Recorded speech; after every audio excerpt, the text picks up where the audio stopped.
안녕하세요. 저는 30대에 이혼을 하게 되어 지금은 자유로운 삶을 즐기고 있는 애청자입니다. 평소 사연을 들으며 아픔에 공감을 하기도 하고 때론 함께 욕도 하며 시간을 보내곤 하는데요. 그런 사연 열차에 제 사연이 소개된다고 생각하니 괜스레 마음이 다 떨려오네요. 저는 저를 하자 있는 인간으로 몰아가는 시모도 시모였지만 남편이 결정적인 이유가 되어 이혼까지 하게 되었는데요. 제가 어떻게 남편의 외도를 알게 되었고 어떻게 복수를 하고 이혼을 하게 되었는지 한번 들어보실래요?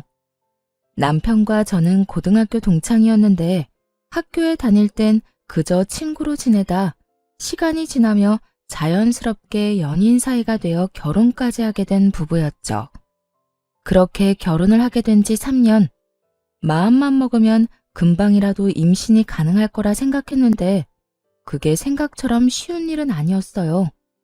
3년 동안 임신 소식은 전혀 없었고 결혼 전 더 늦어지기 전에 임신을 하고자 잘 다니던 회사까지 그만두고 몸 관리를 하며 임신을 하려 노력했죠.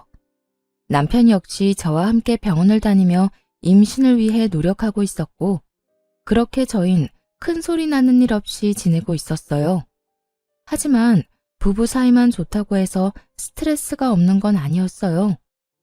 임신이라는 게 몸도 몸이지만 심적으로 편안해야 잘 될 텐데 시모와 시누이는 임신을 방해라도 하려는 사람처럼 저를 괴롭히기 일쑤였어요.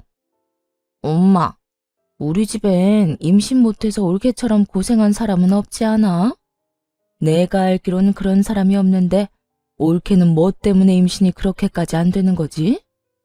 그러게나 말이야. 우리 집엔 그런 유전자 자체가 없는데 너희가 아기가 안 생기는 거 보니 아무래도 네가 무슨 문제가 있는 것 같구나. 우리 아들은 절대 문제가 있을 리가 없으니 말이야. 친정 역시 임신 때문에 고생한 사람이 없는데 저딴 식으로 말하니 기분이 나쁜 건 당연했어요.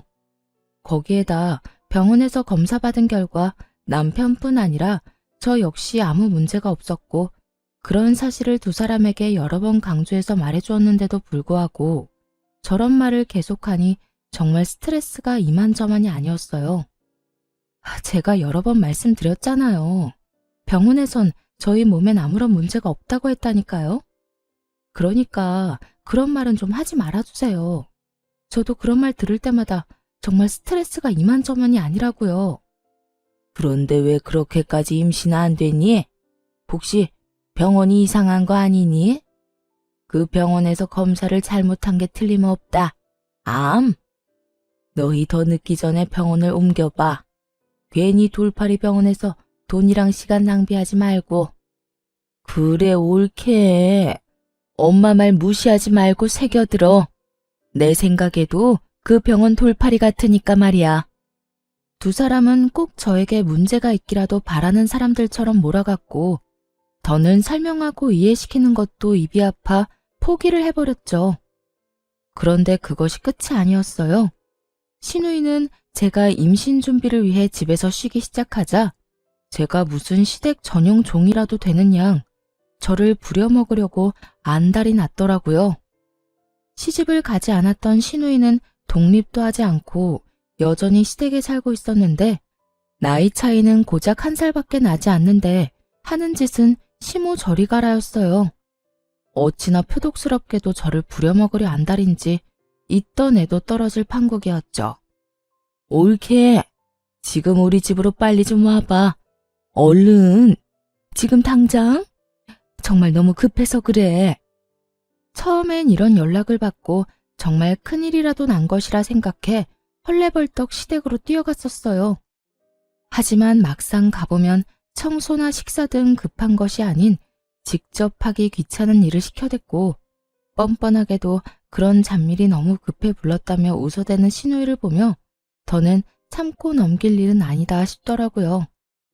제가 시댁 잡일을 해주려고 회사까지 그만둔 것이 아니었으니까요.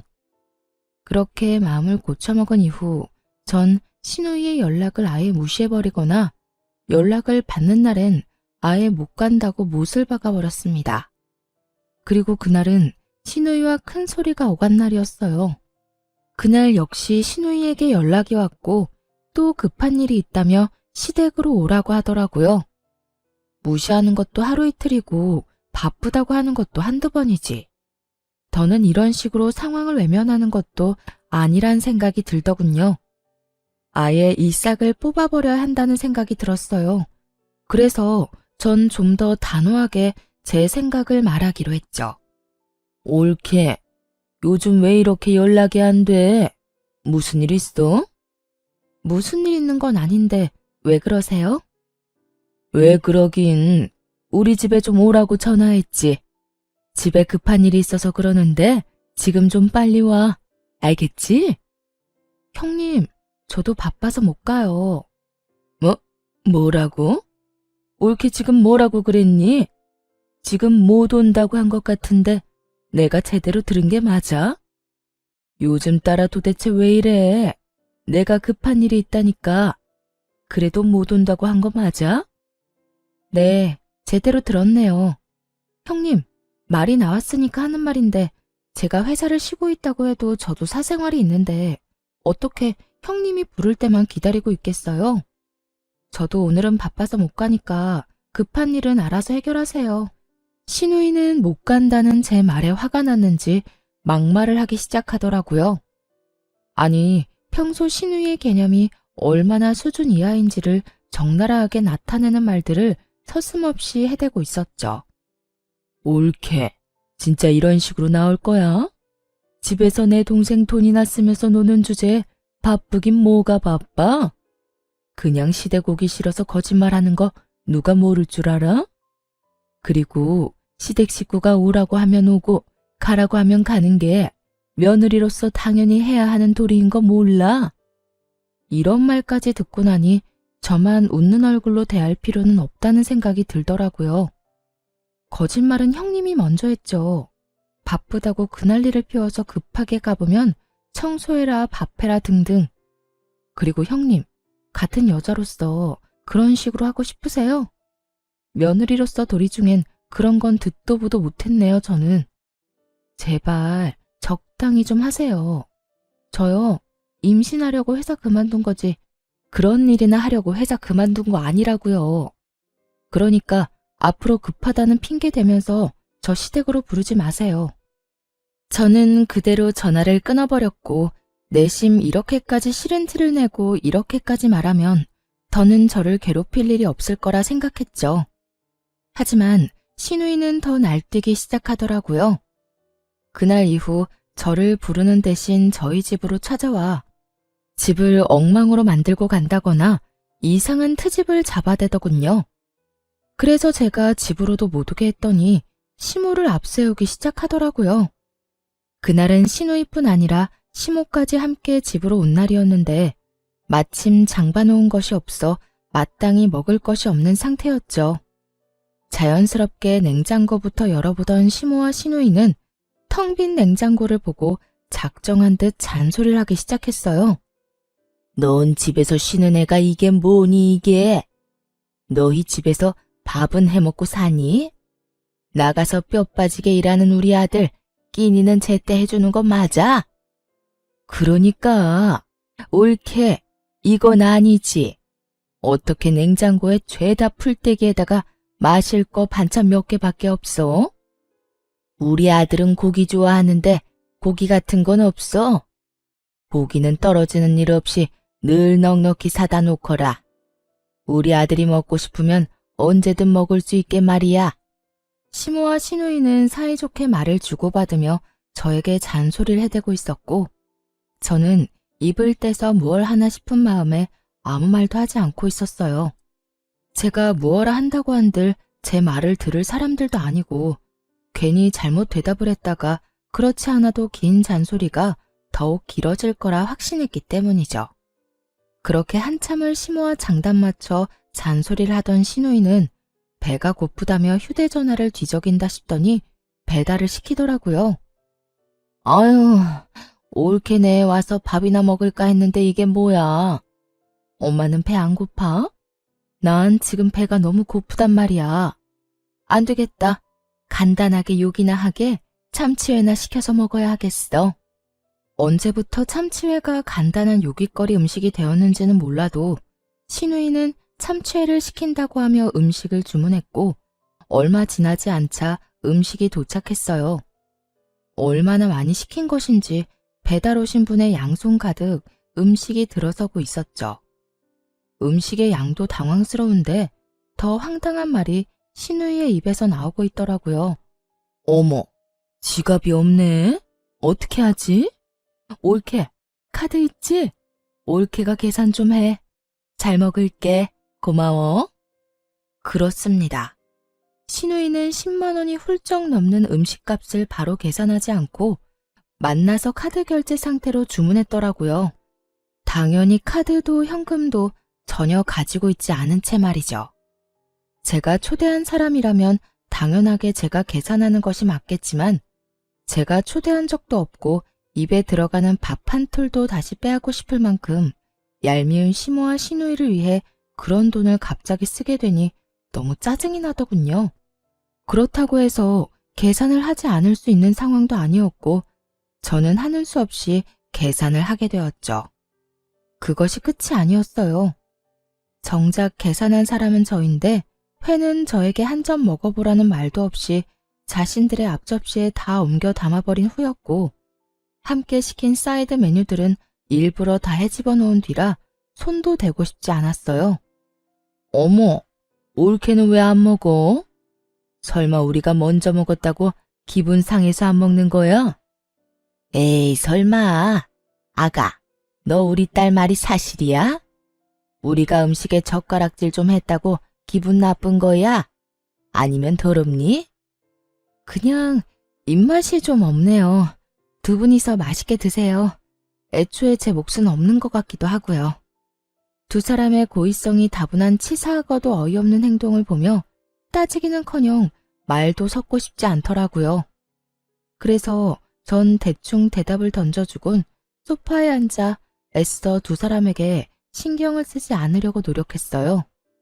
그렇게 집안도 제 마음도 다 헤집어 놓은 두 사람이 돌아가고 난 후 저는 이딴 인간들 뒷바라지나 하려고 결혼을 했나 하는 회의감마저 들었고 두 사람이 어질러 놓은 그 어떤 것도 치우지 않은 채 멍하니 앉아있으니 남편이 들어오더군요.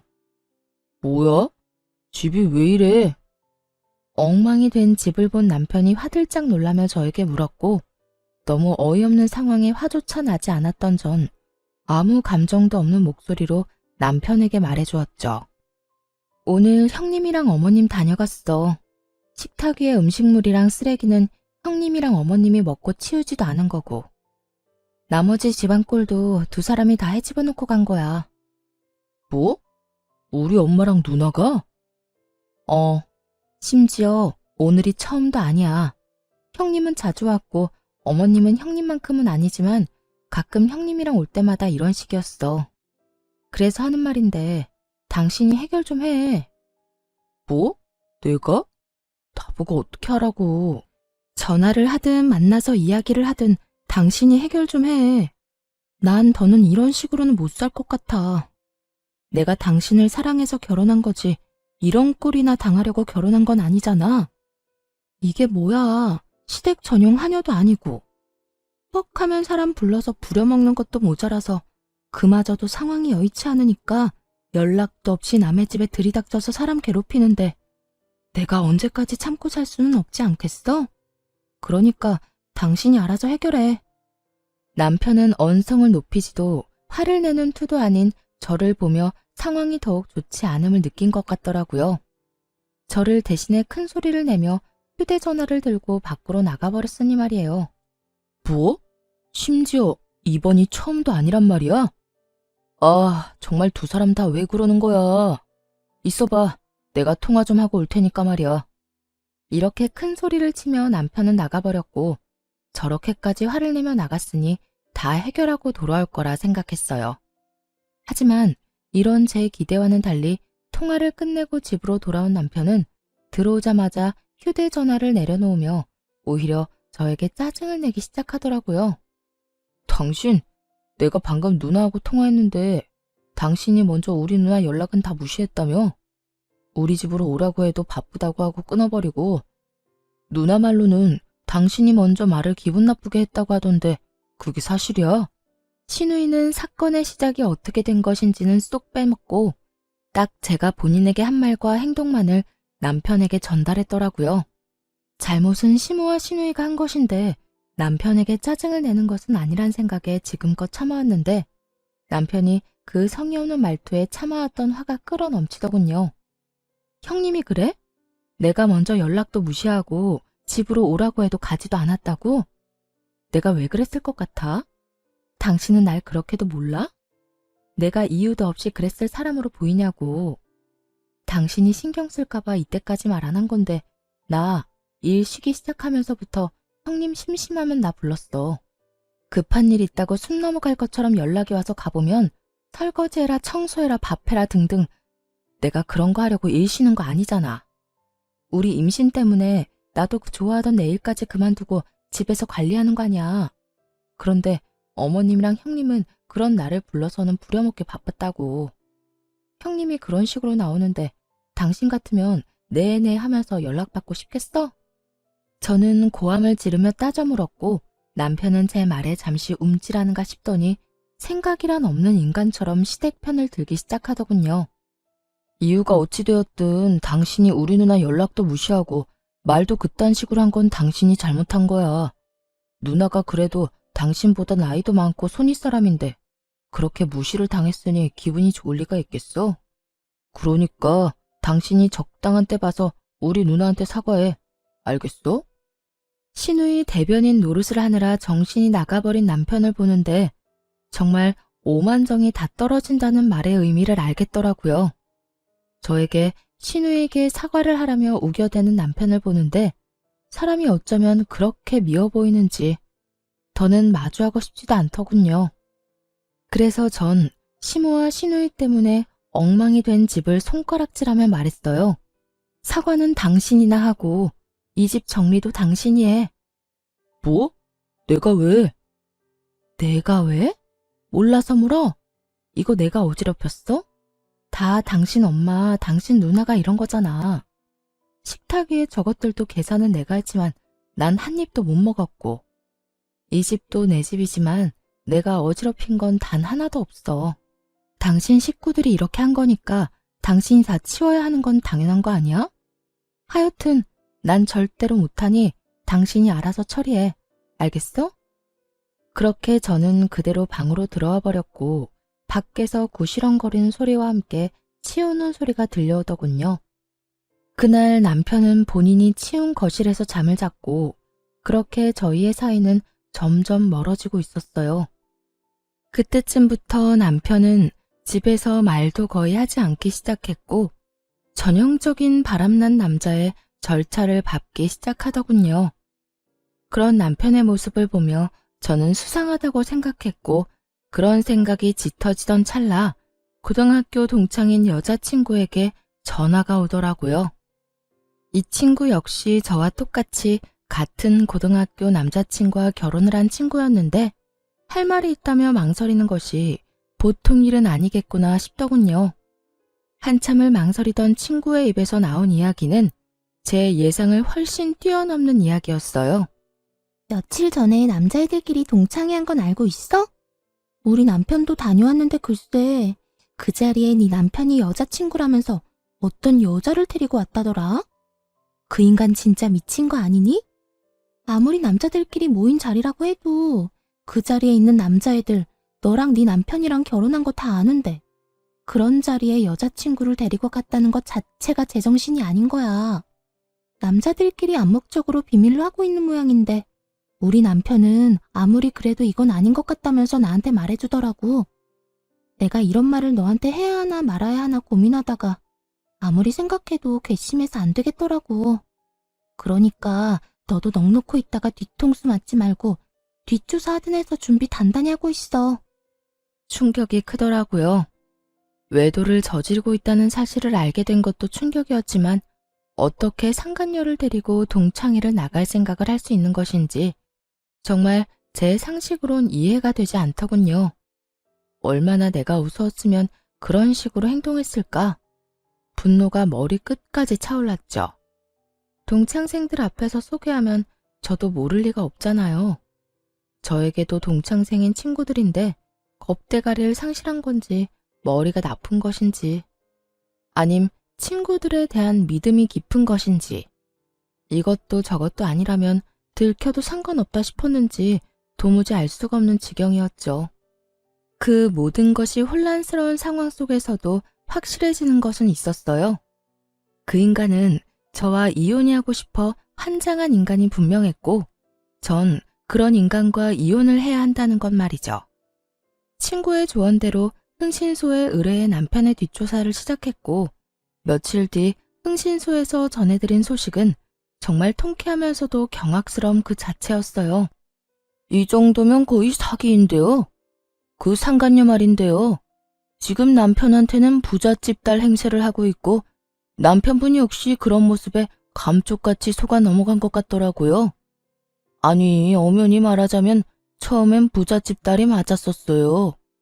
두 사람이 만날 때는 상간녀가 잘 나가는 집 딸이 맞았는데 그 집안이 몇 달 전부터 부도 이야기가 나오더니 최근엔 거의 부도 직전이라고 하더라고요.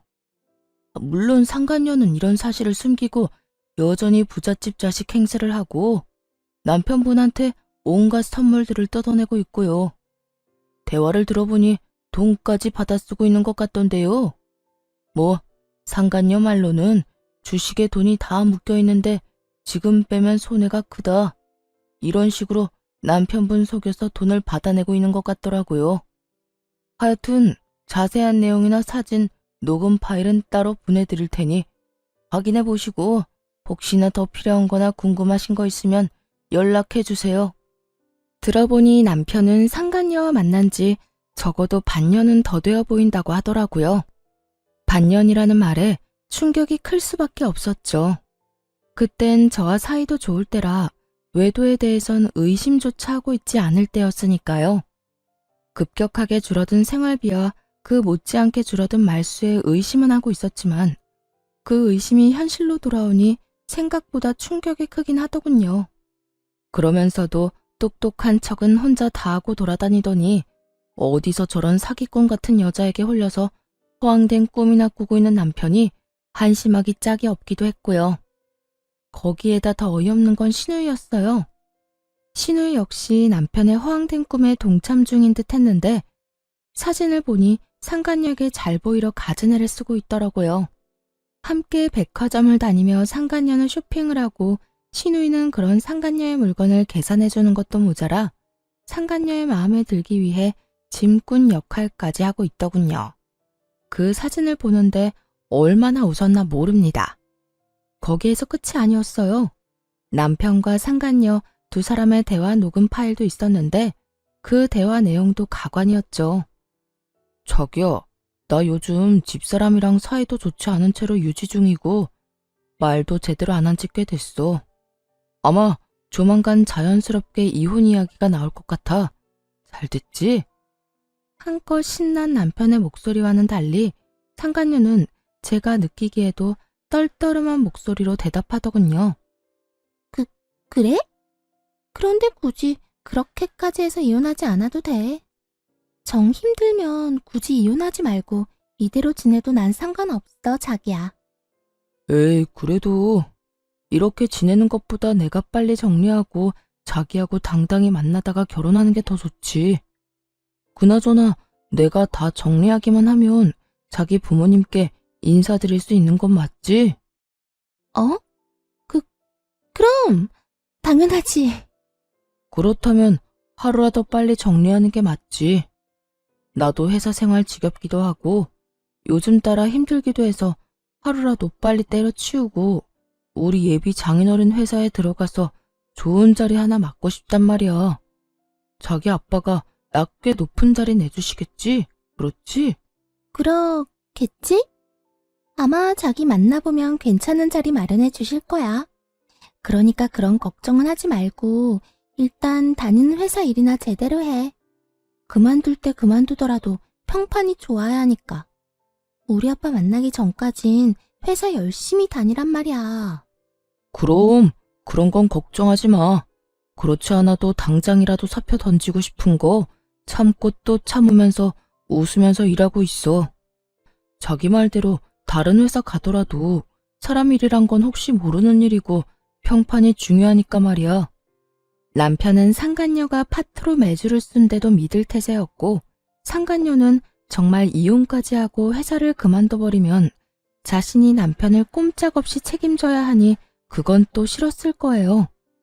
그렇다고 해서 지금 든든한 돈줄이 되어주는 남편을 버릴 순 없어 보이더군요. 교묘하게 이혼은 권하지도 않고 회사를 그만두면 안 된다는 말을 계속 반복하는 걸 보니 말이에요. 그렇게 대화만 들어도 저는 상간녀의 속마음이 다 들리는데 여전히 아무것도 모르는 남편은 격양된 목소리로 이런 말까지 하더군요. 에이, 진짜. 당장이라도 집사람이랑 이혼해버리고 싶은데 얼마 안 되는 재산 정리도 좀 해야 하고 이것저것 잡음 없이 끝내려면 시간이 조금 걸릴 수도 있어. 그러니까 자기가 넓은 아량으로 조금만 더 기다려줘. 난 괜찮으니까 이혼도 너무 서두르지 마. 알겠지? 역시 우리 자기는 마음도 넓어. 남편의 신난 목소리를 듣고 있는데 그 순간 명의 이전 이야기를 했던 것이 떠오르더라고요. 결혼할 당시 집 명의를 제 명의로 했었는데 최근에 이런저런 핑계를 대며 명의를 이전해달라고 했던 것이었죠. 명의 이전은 생각지도 못한 일이라 귀등으로 듣고 생각해보자며 말을 돌리곤 했었는데 그때 생각해보니 남편에겐 다 계획이 있었더라고요. 저에게서 집을 뺏은 후 속 시원하게 저와 이혼하고 상간녀와 새 출발을 할 계획 말이에요. 그렇게 남편의 추악한 계획과 시누이와의 관계까지 모두 알게 된 저는 이혼 전문 변호사분을 만나 이혼을 준비하기 시작했고 이런 사실을 꿈에도 알지 못하는 남편과 시누이는 상간녀에게 잘 보이려 있는 돈 없는 돈 모두를 다 끌어다 쓰고 있더군요. 전 마음속으로 두 사람의 행보를 응원했고 제 이혼 준비가 끝날 즈음 남편이 집으로 회사 짐박스를 안고 들어오더라고요. 씩씩거리며 들어오는 꼴이 회사를 그만둔 듯 했어요. 그게 무슨 짐이야? 혹시 회사 그만뒀어? 남편은 박스를 바닥에 던지듯 내려놓으며 과하게 성질을 내더군요. 보면 몰라? 아, 진짜 짜증이 나 죽겠어. 박 과장은 자기가 내 월급을 준다고 착각이나 하는가 봐. 나만 보면 시비에다가 나만 보면 못 잡아먹어서 안달이라니까. 그래서 상사랑 한바탕 하고 그만뒀다. 이 말인 거네. 그래. 아, 차라리 잘 됐어. 이까짓 회사 그만두고 싶었는데 이참에 나도 좀 쉬면서 새 출발하지 뭐. 남편은 상간녀라는 믿을 구석이 있었던 터라 직장 상사와 트러블이 일어나기 무섭게 회사에 사표를 던져버렸고 그런 남편의 모습을 보며 오늘이 그날이구나 싶더라고요. 자고로 집도 절도 없을 때 버려야 더 큰 복수가 되지 않을까 싶었으니까요. 전 여전히 씩씩거리는 남편을 뒤로 한 채 방으로 들어가 남편의 짐을 싸 거실로 나왔어요. 제가 큰 캐리어를 건네자 소파에 앉아 넥타이를 풀던 남편이 화를 내며 말하더라고요. 이게 뭐야? 나 나가라고? 응, 나가. 당신 진짜 너무한 거 아니야? 아무리 당신이랑 상의 한마디 없이 회사를 그만뒀어도 그렇지. 어떻게 이런 식으로 가장을 내쫓으려고 할 수가 있어? 그렇게 상간녀에겐 이혼 노래를 부르더니 막상 저에게 쫓겨나는 건 자존심이 상하는 일이었던 건지 화를 막 내더라고요.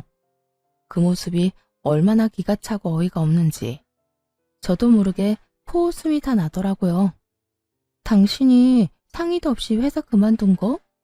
물론 그것도 문제가 있지. 그런데 설마 그런 걸로 내가 당신을 쫓아내겠어? 그러면 이 짐은 뭔데? 방금 나보고 나가라며. 응, 나가. 내가 지금 나가라는 건 당신이 단지 회사를 그만둬서 그런 게 아니라 당신이 바람을 피우고 있기 때문이야. 당신이 바람을 피우고 있는데 회사 그만둔 게 무슨 문제가 되겠어? 여보, 내가 바람이라니. 무언가 오해를 하나 본데 나 그런 짓 절대 못하는 거 알잖아. 그런 짓은 절대 못한다는 인간이 내 뒤에선 내 등에 그렇게 비수를 꽂았어? 내가 정말 몰라서 이때까지 참은 줄 알아? 저는 고함을 질러버렸고 남편의 얼굴은 사색이 되어가더라고요.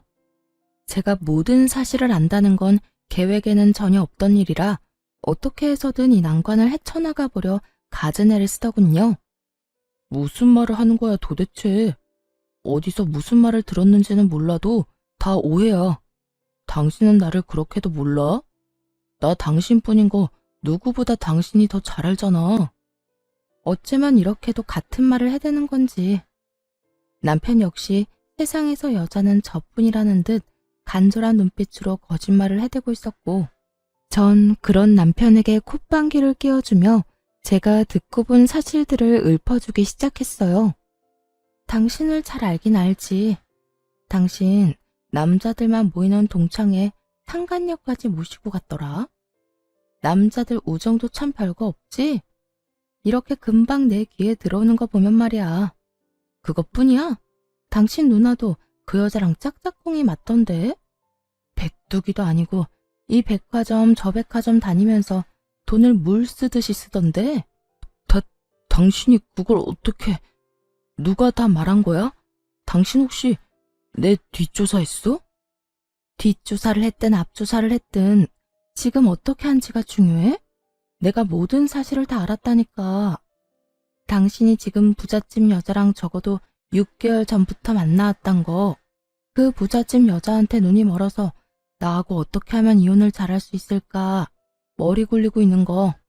심지어 바람까지 피운 주제에 꼴랑 하나 있는 이 집도 나한테서 뺏어가려고 명의까지 가져가려고 했던 것까지 말이야. 참 대단하다 대단해. 그래도 우리가 연애부터 시작해서 결혼 생활까지 몇 년인데 나한테 이 집 넘겨주는 게 그렇게 아까웠니? 하물며 이 집 살 때 내 돈이 더 많이 들어갔는데. 남편은 제 말에 더는 할 말이 없는지 제 눈치를 살피다 깊은 한숨을 길게 내쉬더라고요. 그리고는 이내 지금까지 보였던 눈빛과는 전혀 다른 눈초리로 절 보며 이렇게 말하더군요. 그래, 아까웠다 아까웠어. 당신 돈이 얼마나 많이 들어갔든 어쨌든 내 돈도 들어갔고 집값도 그만큼 올랐는데 안 아깝겠어? 그래서 어떻게 해서든 명의 내 명의로 옮겨오고 자연스럽게 이혼하려고 했었다. 그게 그렇게 잘못한 일이야? 사람이라면 전부 자기 이득부터 따지기 마련이야. 나도 자연의 이치에 따라 내 이득 좀 따지겠다는데 그게 왜? 남편은 무엇이 잘못된 것인지 전혀 알지 못하는 눈치였어요. 애초에 저와 남편의 사이에서 제일 큰 문제는 남편이 저를 배신하고 다른 여자를 만났다는 것인데, 그것에 대한 언급은 단 한마디도 없이 오로지 집 이야기, 이득 이야기만 한 걸 보니 말이에요. 당신 머릿속엔 지금 돈밖에 없어? 오로지 이득, 돈, 재산 이런 거밖에 없냐고. 당신 이득 따지는 거 가지고 내가 이래? 지금 우리 사이의 문제는 당신이 나하고 검은 머리가 팥뿌리가 될 때까지 잘 살아보자던 약속을 어기고 다른 여자한테 홀려서 나를 버리겠다는 계획을 세운 게 문제라는 거야. 당신이 날 배신했다는 게 문제라고. 검은 머리 팥뿌리가 될 때까지 잘 살아보자. 요즘 세상에 그걸 지키고 사는 부부가 몇이나 된다고 이래? 다들 밖에서 마음 맞는 이성 친구 한두 명씩은 두고 스트레스도 풀고 그러고 산다고. 그걸 보고 버렸다, 배신이다, 그러면 안 되지. 다 순리대로 지내다 보니 어쩔 수 없이 일어난 일들이라고. 뭐? 순리? 언제부터 불륜이 당연한 흐름이 되었니? 네가 사는 세상이 어떤 세상인지는 모르겠지만 내가 사는 세상엔 불륜은 당연한 게 아니거든? 당신 어쩌다 인간이 이렇게까지 변했어? 어쩌다 인간이 이렇게까지 파렴치한이 됐냔 말이야. 지금 그런 게 중요해? 아, 다 됐고 당신도 나한테 더는 미련 없지? 나도 당신한테 감정 사라진 지 오래야. 이 빌어먹을 집 때문에 당신이랑 계속 살았던 거지 당신한테 마음이 있어서 같이 살았던 게 아니라고. 차라리 잘 됐지 뭐. 이딴 집 당신이나 가지고 일도 이렇게 다 틀어진 김에 이혼이나 빨리 하자. 당신이랑 이혼하고 그 여자랑 결혼만 빨리 하면 이까지 집값이야 껌값인데 뭐.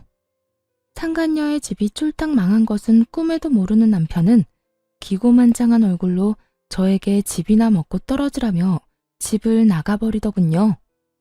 앞으로 본인 앞에 펼쳐질 앞날에 대해 아무것도 알지 못한 채 기고만장한 꼴로 집을 나가는 남편의 뒷모습을 보는데 화가 나기는커녕 웃음만 났습니다. 그렇게 진행된 이혼에서 저는 남편, 상간녀, 시누이 모두에게 위자료를 청구했고 세 사람 모두에게 위자료를 받고 이혼할 수 있었어요. 이혼하는 그 순간까지 상간녀는 부잣집 딸 연기를 하고 있었는데 저에게 주어야 하는 위자료 역시 전 남편에게 받아내고 있더라고요. 자기야, 나 아직 주식 정리를 못했는데 위자료 어떻게 해? 아까 들어보니까 위자료 이자가 은행 이자보다 높던데. 그냥 주식을 정리해야 싶기도 하고. 그런데 지금 정리하면 손해가 너무 심한데? 그래? 그러면 그냥 내가 대출받은 김에 조금 더 받아서 줄게. 어차피 그 주식 한 달 정도만 있으면 정리할 수 있다고 했잖아. 응. 들리는 찌라시엔 한 달 내로 따상 갈 거라고 하더라고. 그렇게만 되면 내가 진짜 이자까지 쳐서 다 줄게. 돈만 돌려주겠어? 자기 인생 펴는 거야, 이제.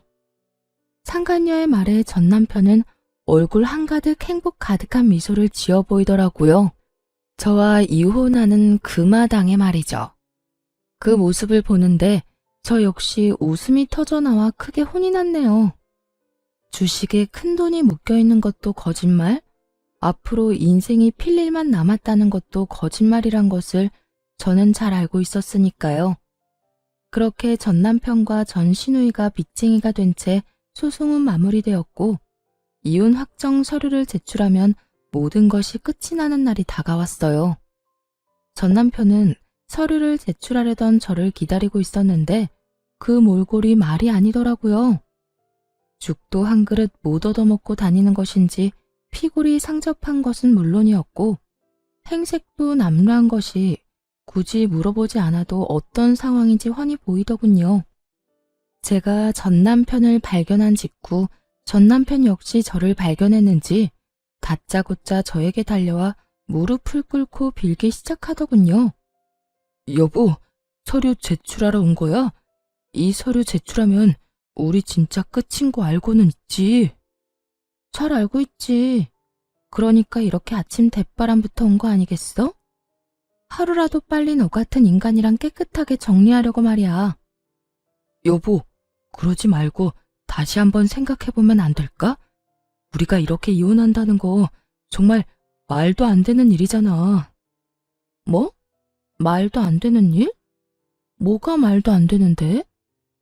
당신 말대로 우리 고등학교 때부터 해서 지금까지 함께한 시간이 얼만데 이대로 우리가 헤어진다는 게 말이나 된다고 생각하는 거야? 정말 웃기지도 않더라고요. 그 긴 세월이 그렇게나 소중하다는 사람이 어떻게 다른 이유도 아닌 외도로 인해 이혼까지 하게 만들었으니 말이에요.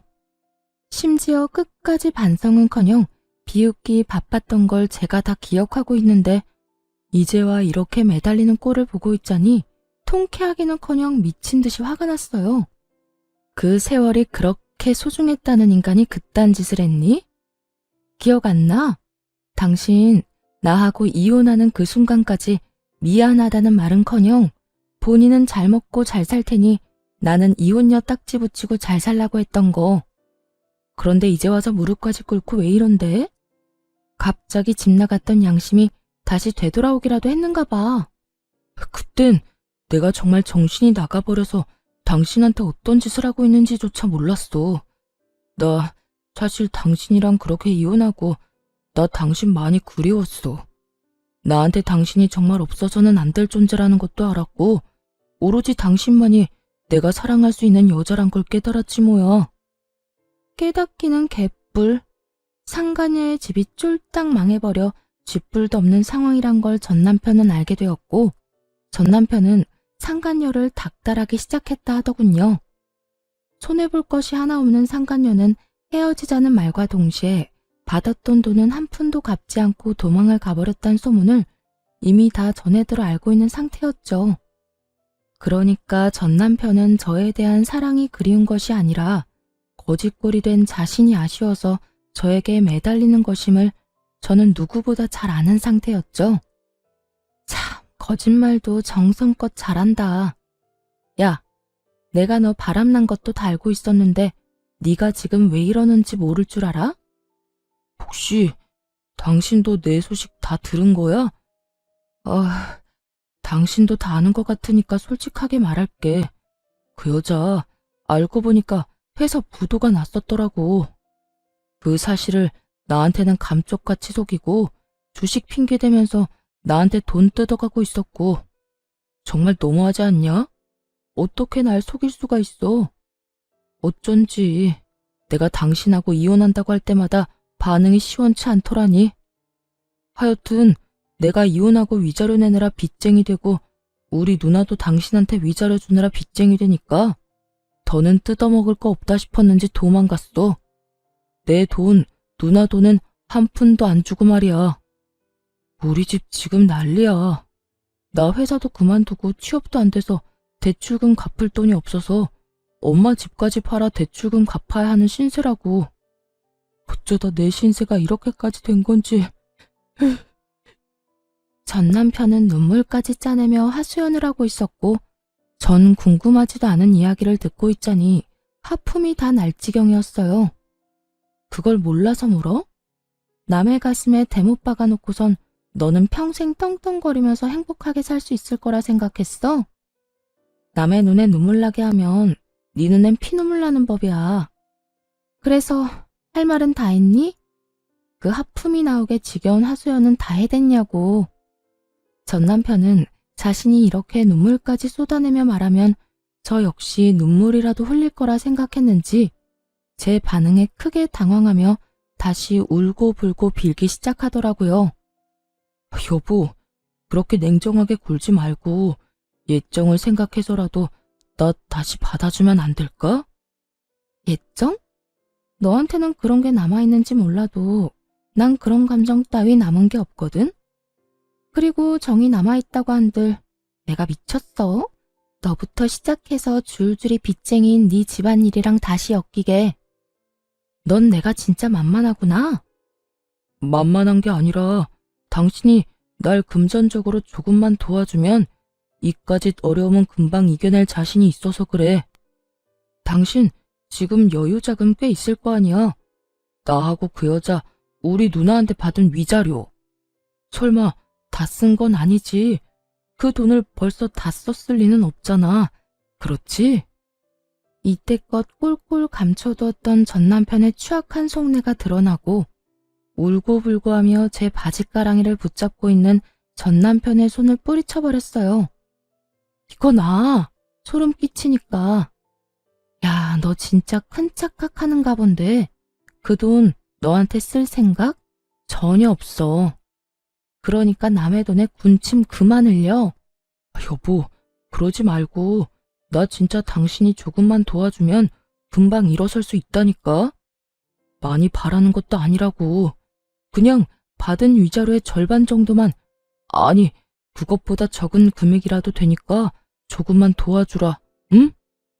상간녀를 상대로 헛된 꿈을 꾸던 전 남편은 이젠 저를 상대로 헛된 꿈을 꾸는 듯 했어요. 자신이 저딴 식으로 눈물 콧물 흘리며 매달리면 제가 당연히 받아줄 거라 생각하는 듯 했으니까요. 정말 착각은 자유라고들 하지만 이 정도 현실 가능성이 없는 착각에 저를 끌어들인다는 사실 자체가 기분이 슬슬 나빠져 오더군요. 야, 그 말도 안 되는 착각에 날 끌어들이지 말아줄래? 그 꿈 같은 계획은 잠잘 때나 꾸고 현실에선 네가 한 짓에 대한 벌 제대로 받아. 알겠어? 여보 제발. 나 진짜 큰일 나. 한 번만 받아주라. 제발. 이거 나 한 번만 더 내 몸에 손대잖아? 나 진짜 그대로 경찰에 신고해버릴 거야. 나 알지? 한다면 한다는 사람인 거. 그러니까 이상한 짓 그 정도만 하고 이럴 시간에 일자리나 알아봐. 돈은 자기 손으로 벌 생각을 해야지 남의 재산 탐내다가 그 모양 국골이 돼놓고도 아직도 정신을 못 차렸어? 네 일은 네가 알아서 해결해. 전 그대로 전 남편을 뿌리쳐버리곤 서류를 제출해버렸고 그렇게 지긋지긋한 인연이 끝났습니다. 그 후 전 집도 옮기고 회사도 옮겨버린 후 잘 지내고 있습니다. 한동안 전 남편과 전 시댁 식구들이 계속 연락을 해와 귀찮은 일이 있긴 했지만 차단 깔끔하게 했더니 요즘엔 연 끊겨버린 지 꽤 되었어요. 새로운 회사에서 일하기 시작한 지 1년이란 세월이 지났고 이제 적응도 되어 아주 만족스러운 삶을 살고 있어요. 아직 마음의 준비가 되지 않아 누군가를 만난 적은 없지만 제 마음이 누군가를 받아들일 준비가 되고 좋은 사람만 나타난다면 언제든 연애할 생각은 있습니다. 이혼을 하며 전 남편과 전 시댁에 많은 실망을 한 것은 맞지만 모든 사람이 전 남편과 같은 사람은 아닐 테니까요. 거기에다 한 번 결혼에 실패했다는 이유로 혼자 평생 외롭게 살 생각은 없기에 열린 마음으로 살아보려고 합니다. 이혼을 할 당시만 해도 이렇게 만족스럽고 행복한 삶이 저를 기다리고 있을 거라는 생각은 하지 못했어요.